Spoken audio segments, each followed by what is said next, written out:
Number one, learning the track. He followed David Bailey. He was back quite a ways, but he was able to see Bailey's lines out in front of him.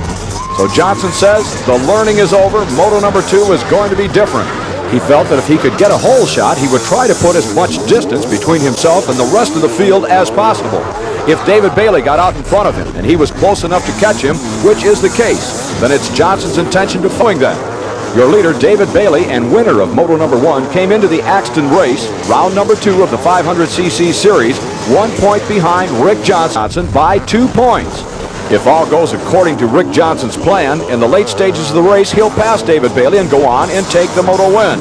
He'll leave Axton, Virginia then with that same 1 point advantage that he had coming in by finishing better than Bailey in moto lengths behind Bailey, and he refuses to go away. Again, Johnson closes slightly on Bailey.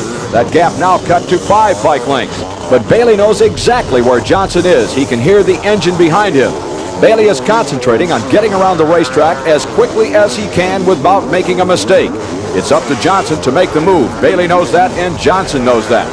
Moto number 2 is winding down as we move into the final number 1 of the 500cc series, and Bailey, off the top of that double jump, not only waved at the crowd, but he took his goggles off and threw them away. Bailey can smell the checkered flag and the overall win at Lake Sugar Tree, Axton, Virginia.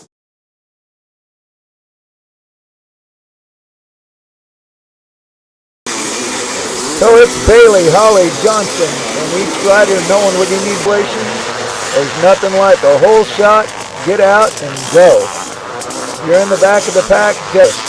So what we're looking at right now is we're looking at David Bailey in that number 1 spot.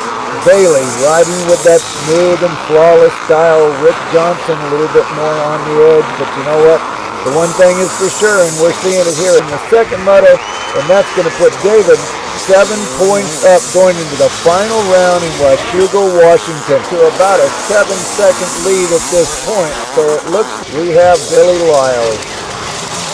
And still it's David on Rick Johnson in third. 1 lap to go, and with Honda 1, 2, and 3. On the last lap, David Bailey has moved out to a 13-second lead over Rick Johnson. And again, that will put David Bailey will lead Rick Johnson by 7 points.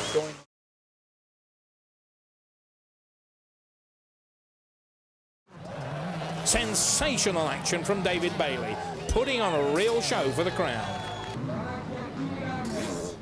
The American having to use body lean to miss the time. Bailey pulling away from the opposition. Now, David Bailey still setting the pace. No signs of... But here comes David Bailey. The American almost within sight now of the checkered flag. Over the final jump. And victory had to. David Bailey does the usual stuff with the champagne, as Dave Thorpe looks just a little dejected.